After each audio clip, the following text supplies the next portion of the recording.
Hey, what's up there, YouTubers? It's me again, Brian, aka Gamer 55551, and I am back with a My 2 Cent video for this week, for the week of June 20th to the 26th. Though hopefully some of you are staying cool out there. It's sort of getting a little, it's summer, it's getting a little bit warm and all that stuff, so hopefully wherever you are, you're trying to stay cool for a bit though.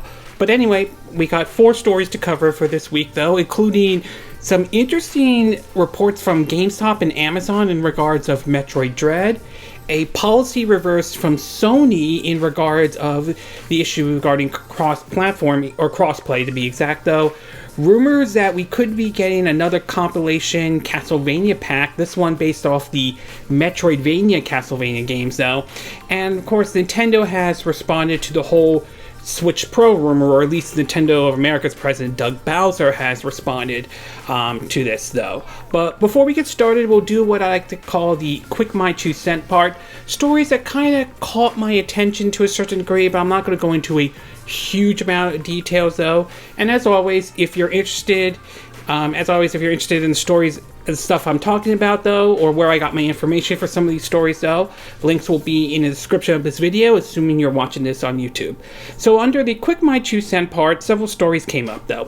First one is that it looks like Cyberpunk 2077 is back on the PlayStation Store after being taken off the store for a while due to how piss poor the game was on the PS4 and all. However, there is reports saying that there is sort of a bit of a disclaimer encouraging folks that the best experience to play Cyberpunk 2077 on your PlayStation system is either the PS5 and to some extent the PS4. So yeah, obviously that game has had a lot of issues, and it really has damaged CD Projekt Red's reputation though. Whether or not the launch of the next gen version, which we supposedly is supposed to happen soon though, probably this year, whether that would reboot the game and really give it the attention it should have gotten in the first place or not remains to be seen, but we'll have to wait and see. But either way, Cyberpunk 2077 is back on the PlayStation Store now. We also learned that supposedly that EA Play Live, there's rumors going around that they may be reviving one of their IPs, and that might be the Dead Space series and all that. Whether that truly happens or not though, remains to be seen though. Bear in mind, this is EA. This is the same studio that pushed out Dead Space 3, which isn't really loved by a lot of folks out there, to closing down the original Dead Space development studio, Visceral Games to be exact, especially when they pulled the single-player Star Wars game that they were working on at the time though. And as for whether or not, if this Dead Space revival is true or anything like that, whether or not it comes to the Nintendo Switch remains to be seen though. Personally, I wouldn't mind it coming to the Nintendo Switch, but being this is EA, and given EA's current history with Nintendo lately though, I'm going under the I'm not holding my breath. But I could be wrong. We'll have to wait and see if this rumor turns out to be true or not. We learned that supposedly Overwatch will now have crossplay, and you will now be able to play against with Xbox and PlayStation and PC players though, especially if you have the Nintendo Switch, which again, not a bad thing or anything like that. I'm not against crossplay. If developers want to implement that in their games, that's perfectly fine though.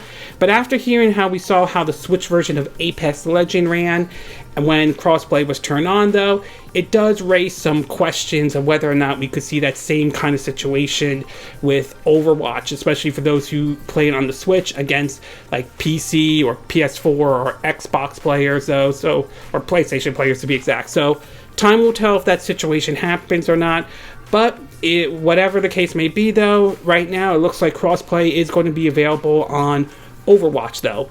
We also learned that Final Fantasy IX, if I'm getting the number correctly though, is going to be turned into an animated series, which is kind of interesting though.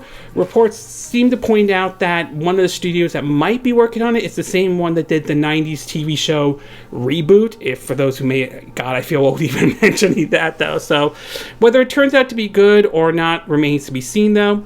We also learned that Nintendo is going to work with Forever Entertainment, giving some financial support in publishing deals in terms of them bringing some games over to the Nintendo Switch. We know they worked on the first Panzer Dragoon, which didn't sit very well with everyone, although it did get an update that sort of fixed the game, though. We know that they are working on a remake of the original House of the Dead, which, judging by some of the footage that they showed recently, looks very promising, though. We know they're working with Square Enix on maybe revising some existing IPs. We'll see how that turns out, though, and we'll see how this one turns out. Maybe this means some of those games will make their way over to the Switch, or maybe it means Nintendo might be giving Forever Entertainment an opportunity to work on maybe some dormant IPs that they have and let them have a shot at it. So we'll see what emerges from this. Whether it's a good or bad thing, though, remains to be seen at this time.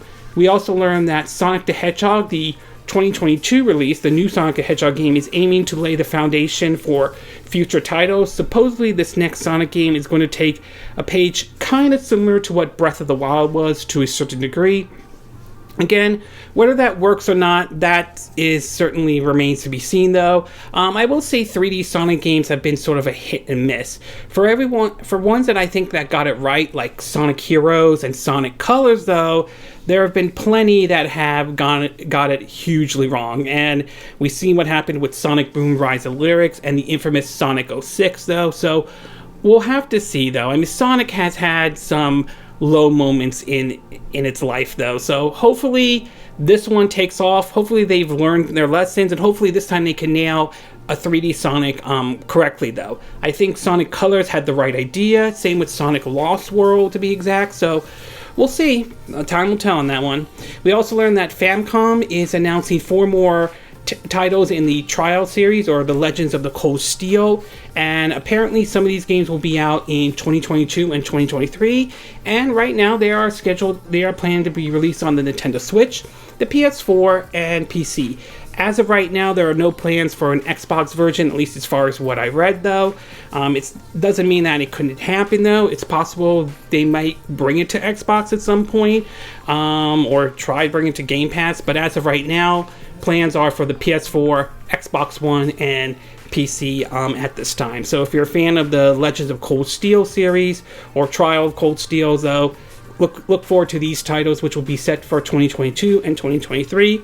And last but certainly not least, though, there is an article that has sort of gained the rounds lately from PC Gamer, in which one other person wrote that he thinks that it will make more sense for Nintendo put their games on PC than Sony or anything like that. Now, I will say this, though. Could Nintendo put their games on PC? Yes, they could if they wanted to. There's nothing stopping them. If they want to put their games on PC, they could do that. Having said that, though, do I think Nintendo will do that, though? Call this a fanboy comment, call it whatever you want to, but I have my doubts that Nintendo is going to put their IPs on the PC or anything like that. They are known to basically push the argument of the only way to play their games is on their systems and all that stuff. Some people may agree with that, some people may not, though, but I just don't see Nintendo is going to push a game like Super Mario Odyssey or Legend of Zelda on the PC, though. That being said, though, again, we've seen some crazy things this generation of consoles. We've seen Microsoft put Cuphead and Ori and the Will of the Wisps and Blind Forest on the Nintendo Switch, though. We've seen Sony put some of their IPs on PC. And yes, we've even seen Nintendo basically put some of their IPs, though, on, say, like mobile devices. Maybe not traditional games, but on a mobile device, though. So it's definitely not out of the realm of the possibility that Nintendo could put some of their games on PC, though. It's just that, given Nintendo's history, though, I seriously have my doubts they are going to do that. But time will tell if that ever really truly happens or not, though.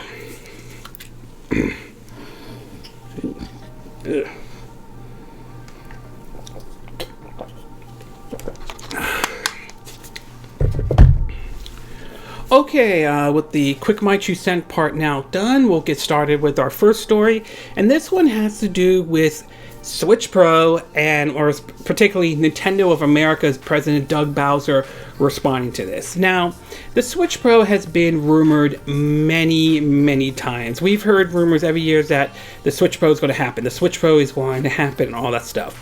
But what really picked it up was an article from Bloomberg that stated that some sites claiming sources that they've heard has been basically indicating that Nintendo was planning to release a new Nintendo Switch, some of it using the new DLSS technology that NVIDIA has in some of their some of the stuff they've used, though, to possibly hearing an announcement imminent before E3. Well, obviously, that didn't happen. E3 came and go, and Nintendo didn't really announce any new Switch hardware or anything like that, though. And that, some people are still thinking it's going to happen and so forth, but at least according from a comment from Doug Bowser, though, it sounds like it almost comes off as saying, like, it probably is not going to happen, at least not in the foreseeable future, though. At least that's how I'm interpreting it, though. But anyway, in a articles from Video Game Chronicles, it reads, quote, Nintendo of America President Doug Bowser has responded to the latest report indicating that the company is set to release an upgraded Switch hardware model this year. Speaking to the Washington Post, the executive emphasized how well the current Switch model is doing in its 5th year, but says that technology advancement were something that the company constantly considers. We're always looking at technology and how technology can enhance the gameplay experience. It's not technology for technology's sake, Bowser says. It's how specifically can technology enhance a gameplay experience, and then where do you apply that technology? Do you want to apply it on current existing hardware or platforms, or do you want to wait for the next platform? And then what's the right gameplay experience with that? There's a host of factors that go into it, and something we're always looking at, though. The U.S. president, or Nintendo America president, comments follow a recent Bloomberg report claiming that the company intends to immediately announce a new model for Switch. Last month, the publication claimed the redesigned hardware will retail for over $299, $300, replacing the existing flagship model and released in September or October. Bloomberg also claims the new Switch could be announced ahead of last week's digital E3 showing, but no such news arise. The upcoming Switch hardware update, dubbed Switch Pros by analysts, will reportedly feature NVIDIA's DLSS technology and an improved screen. According to another recent Bloomberg report, the Switch Pro will include a new 7-inch Samsung OLED screen as opposed to the 6-inch and 5.5-inch LCD screen of the current standard Switch model and Switch Lite. In the Washington Post interview, American boss Bowser highlights the upcoming state of games and the diverse audience it will cater to. As we enter our fifth year, Nintendo Switch really is redefining what console life cycles can look like, and the vibrant of that overall life cycle with a strong cadence or strong of content, though. The executive point out how the company is looking to expand their partnership outside of video games, such as the recently Japanese theme park with Universal Studios, although that's kind of been open, close due to the whole situation surrounding COVID and all that stuff. But anyway, in regards to their comments about a Switch Pro, based on the way I'm seeing it, though, it does sound like at this moment, though, that it's like, don't expect to hear them saying, we're going to announce a Switch Pro or anything like that. Now, could they announce a Switch Pro this year and all that stuff? I mean, it is possible. What people don't realize is that in 2016, though, Nintendo, I think during E3, they focused squarely on basically The Legend of Zelda Breath of the Wild at the time, and they didn't announce the NX, now known as the Switch, at E3. They waited until I think in October when they finally pulled out and revealed the Nintendo Switch and all that stuff. So it's possible Nintendo could be waiting for the right time to announce the new hardware and all that stuff, but at the same time, it is possible there may not be any hardware at all. They may be just focused right now with the Switch where it stands right now, which is pretty much doing very well at this moment. It's not slowing down or anything like that, despite the launch of the PS5 or the Xbox Series S and X. Now, do I think a revised version of the Switch will happen? I do believe that will happen. I do think a Switch Pro or Switch.to will eventually happen, given supposedly the partnership that Nintendo and Nvidia have, which supposedly is supposed to last like around 2 decades, though. So unless something majorly changes or anything like that. But like I said, judging by comments made by Doug Bowser, though, it sounds to me like don't expect to hear anything about a Switch Pro. At least that's what he's saying, though. But it could be just a PR statement, though. It could just be PR spin. So time will ultimately tell. But overall, though, it sounds more based on the response Nintendo is giving at this time, though. It sounds like they're saying don't expect to hear a Switch Pro announcement or all that stuff. But times could change, though. Nintendo is known to surprise us. Sometimes that turns out to be a good thing. Sometimes that turns out to be a bad thing, though. But as of right now, their statement is, at least how I'm looking at it, though, it sounds more like they're saying that we're not going to announce the Switch Pro. But we'll see, though. Okay, we're going to take a quick break, and when we get back, we'll get to part 2, and this one has to do with supposedly a rating post for a possibility we could see a Castlevania collection of games. This one based off the Metroidvania style games, so that were released on supposedly back during the GBA era, Game Boy Advance era to be exact. So we'll take a quick break, and we will be right back.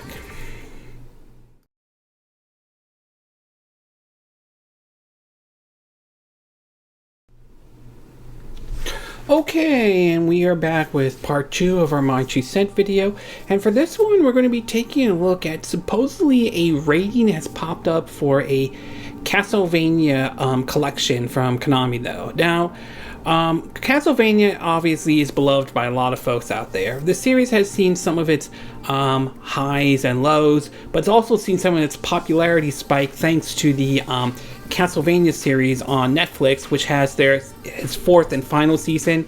I'm watching season 4, though, but I will say my broad consent of the series itself is really good, and I like how this was handled on Netflix and all that stuff. But of course, while Castlevania is loved by a lot of folks, Konami, well, let's just say they aren't what they used to be exact, though. And we've also seen some low points for them. Whether it was Metal Gear Survivor, to basically Contra Rogue Corp, to supposedly how some of their employees have been treated, though. So yeah, they've been basically at a low point, but we've also seen them take somewhat of a different direction, such as maybe farming out their IPs for other developers to handle and all that, to basically releasing some of their older games and all that.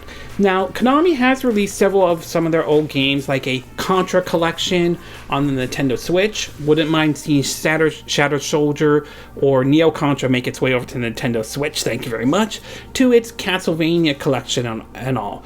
But one area of the Castlevania games we've yet to see have been basically ranging from, the Lords of Shadow, the 3D Castlevania games, to some of the Metroidvania games, to be exact. But with this latest rating coming out, though it doesn't automatically mean that the game's going to happen or anything like that. It could at the same time mean that we might be seeing another Castlevania collection and all. In an article from Nintendo Life, which they've now updated it by pointing out that the rating has also appeared on a the Games Rating and Administration Committee in Korea, aka South Korea, though. But the original article points out this, quote, 2021 may just be the year of Metroidvania, and not for the reasons you think. The Nintendo E3 Direct earlier this week revealed the existence of the first 2D Metroid game in almost 20 years, Metroid Dread. I'll get to part 4. I'll get to that later in part 4, though. And now, via RPG site, we may have ourselves a re-release of Game Boy Advance Castlevanias. On the 18th of June 2021, Konami registered the title Castlevania Advance Collection with the Australian Classification Board, which of course means that it also appears to the public, thanks Australian government though. The author is given an M2, a Japanese studio who worked include the 3D classics on Nintendo 3DS, the Castlevania Anniversary Collection, and the Contra Anniversary Collection on Switch.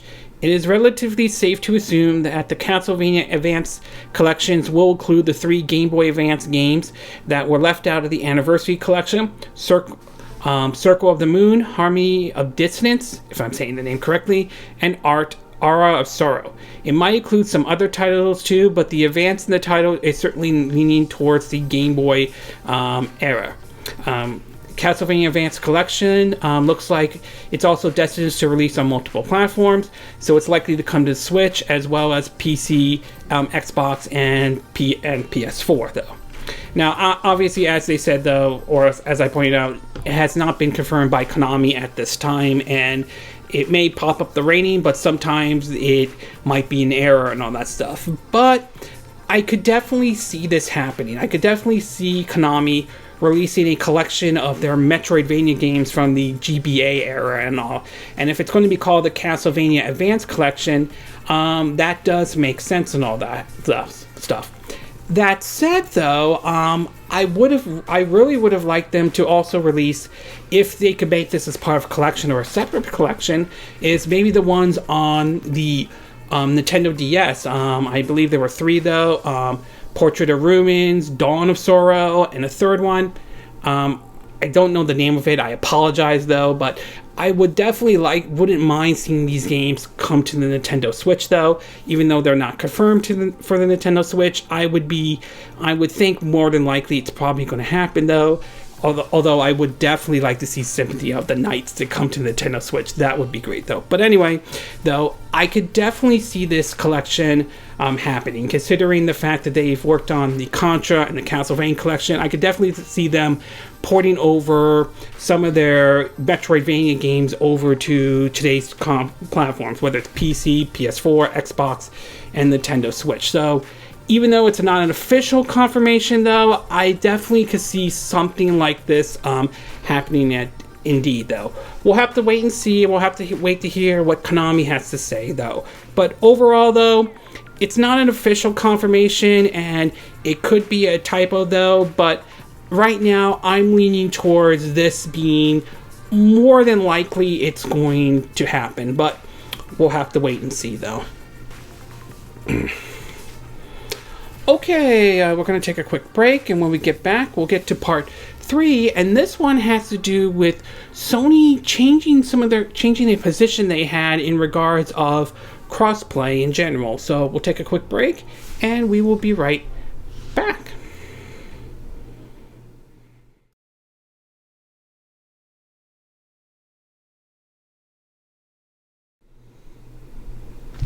Okay, and we are back with our 3rd part of our My 2 Cent video.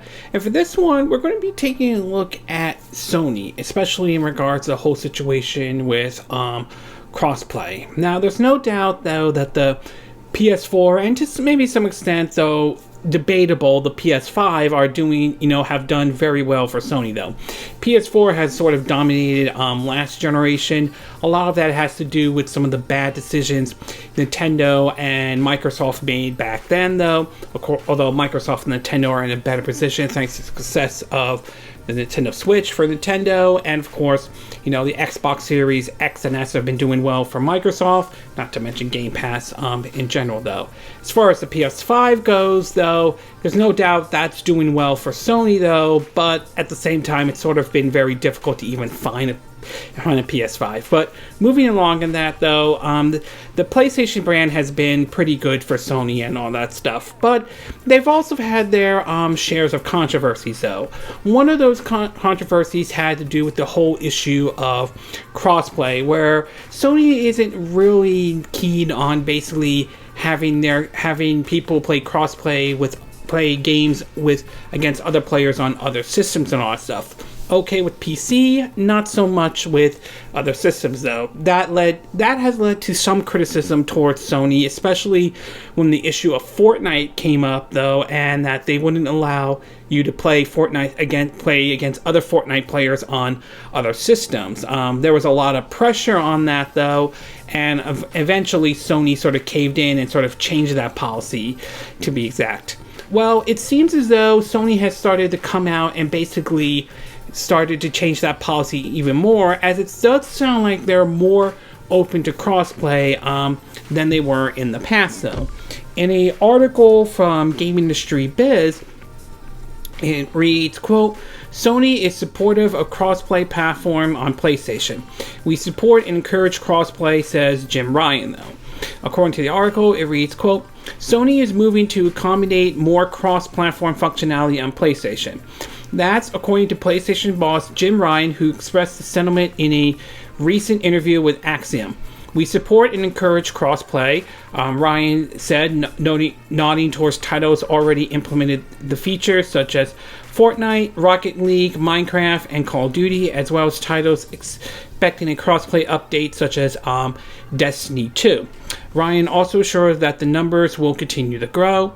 Sony has previously found itself under criticism for its approach to crossplay. One incident of this surfaced recently during May's Epic vs. Apple antitrust trial, where it was revealed that Sony asked companies for compensation should they want to enable crossplay in games. Another example of Sony historic crossplay reluctance popped up last month. Gearbox boss Randy Pitchford shared that crossplay functionality will not be coming to PlayStation version of Borderlands 3. Sony has also initially blocked crossplay from affirmative titles Rocket League and Minecraft back in 2017, but eventually relented RELENTED following a comprehensive evaluation process. Long story short, I think that basically Sony was pretty much pressured to add crossplay to their functionality for the PS4 and of course now the PS5 though. And I think it's kind of ridiculous that they wouldn't even implement this policy, especially now that we heard from this Epic versus Apple lawsuit how they asked for compensation. In other words, to have developers pay Sony to just use crossplay. Personally, I think crossplay should, if a developer wants to implement crossplay, let them implement it though. If someone wants to play against someone who has a PlayStation, against someone who has an Xbox, or if someone has a console and wants to play against someone who has a game on the PC, they should do that though. And the fact that Sony was reluctant to do this, but a company like Nintendo, which is known to be conservative on certain things though, is more open to crossplay than Sony is, you know that there's a serious problem right there. The fact that Nintendo, which is very, like I said, very conservative, is more open to it than Sony is. That's pretty amazing indeed, though. But it does sound like Sony was pressured to finally start implementing crossplay for a lot of their games, for a lot of the games that appear on their system though. And I think, like I said, I think this is a good thing indeed. I think that there's nothing wrong with a developer who wants to make a game and implement crossplay or cross progression or anything like that though. And if consumers want to use the crossplay feature, fine. If they want to turn it off, that's fine. That should be their decision and all. So I will say this is a very good thing indeed. I'm glad Sony has now, or at least based on what I'm reading on it, sort of reverse course on this though. This certainly is a step in the right direction. So overall, it took their time. It took some pressure though, but it sounds like Sony is starting to implement crossplay for their system though. And I think that is a very, very good thing, at least how I'm seeing it though, a very good thing indeed. Okay, we're going to take a quick break, and when we get back, we'll get to our fourth and final part of our My 2 Cent video, and this one will be about Metroid Dread, and apparently where it stands right now on the GameStop and Amazon charts, though. So we'll take a quick break, and we will be right back.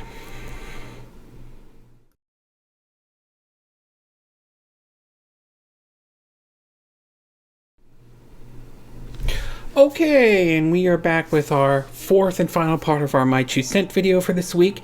And for this one, we're going to be taking a look at surprise results we're seeing so far for Metroid Dread. Now, for me though, this was one of the big highlights for E3, or better yet, the big highlight for Nintendo's E3 digital presentation, though.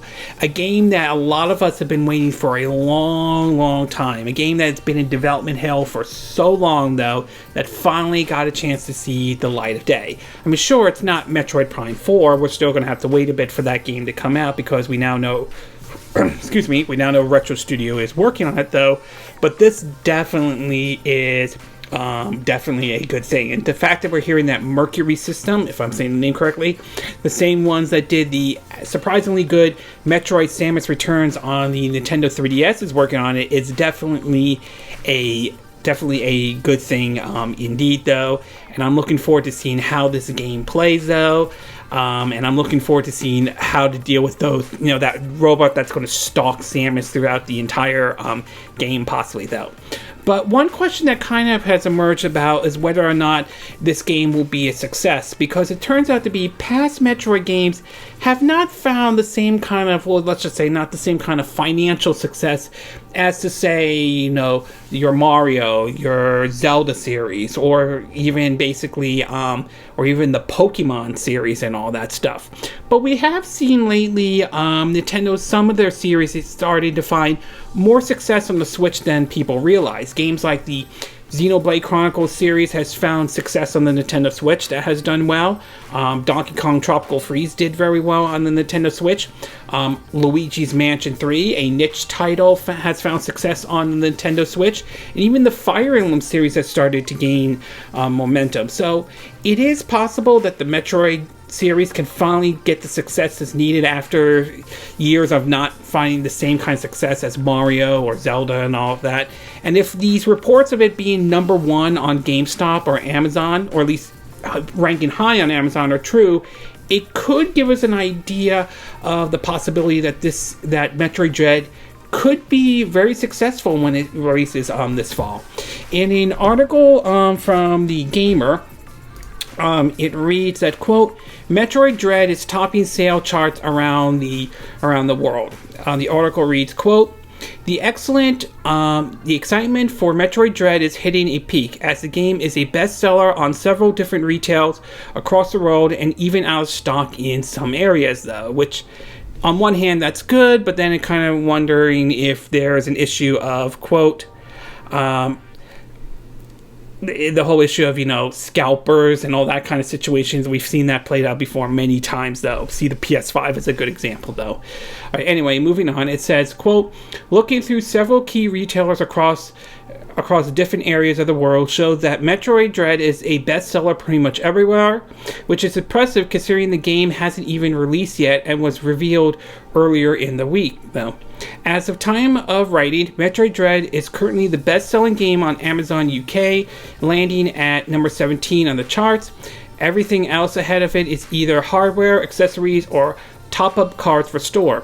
Interestingly, the amiibo pack for the game is slightly ahead of it at number 9, but that's also completely out of stock now and will likely drop in the charts soon. In a similar story, Amazon UK, where Metroid Dread is the best-selling Nintendo Switch game, which is especially impressive when you realize that Nintendo's next big exclusive, Mario Golf Super Rush, planning to pick that up, releases next week, although when this article came out, it's out this week. Metroid Dread is selling so well that it's actually sold out on Amazon US as the time of writing.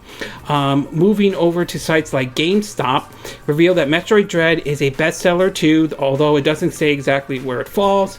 However, an article from comicbook.com has a post from OJ from Player Essence, which shows it at number 1 on the top 10 pre-orders for GameStop following E3 2021. Anyway, continuing on, it says Amazon Japan is a bit of a different story, with Metroid Dread landing at number 38, but it's still impressive considering the game's recent announcements. Worth pointing out, though, the series hasn't been as big in Japan as it has been here in the West, though. Anyway, continuing on, it's a similar story for Metroid Dread amiibo set, which is completely sold out at every retailer. The set popped up for sale just yesterday and was out of stock pretty much everywhere within a few hours, and also standing high in the best-selling charts.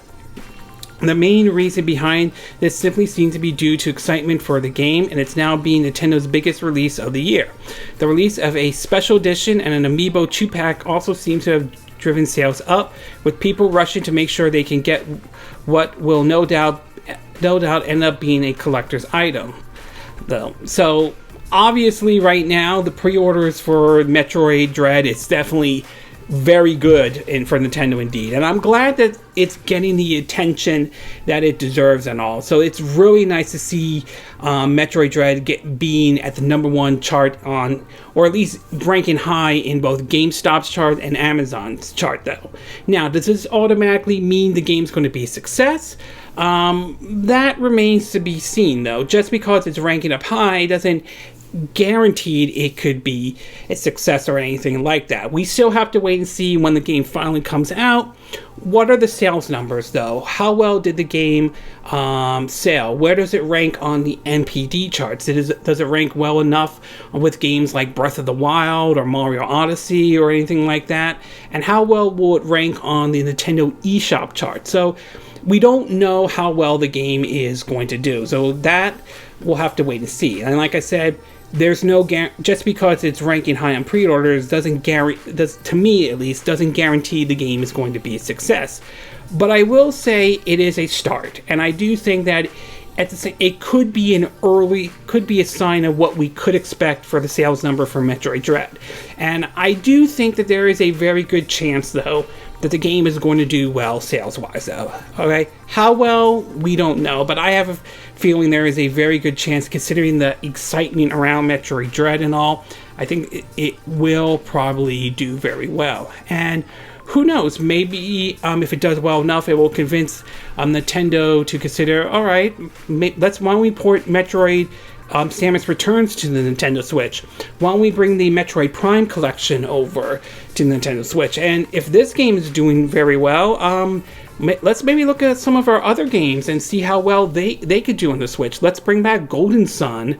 Let's bring back Geist, I think Geist and all. Let's bring back Kid Icarus or something like that. So, I mean, it could maybe open the door for other franchises that have been dormant to get another shot on the Switch.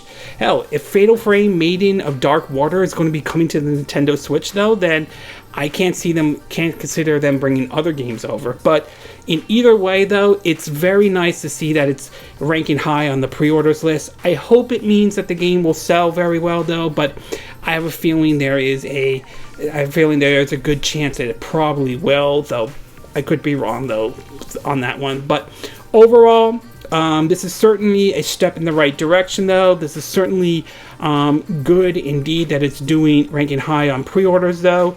Yes, we're going to have to see what the sales numbers are for the games and see how well it ranks on the Nintendo eShop charts. But I will say that this is a positive step for Metroid Dread though, and who knows, maybe we'll open an audience to a series that maybe they never heard of though, and maybe convince them to maybe take a look at other games and all that stuff, which is sort of interesting because we're also learning as well that following Dread's reveal, the Metroid series has topped the Wii U charts, which is Zero Mission and Metroid Fusion have ranked on top of that.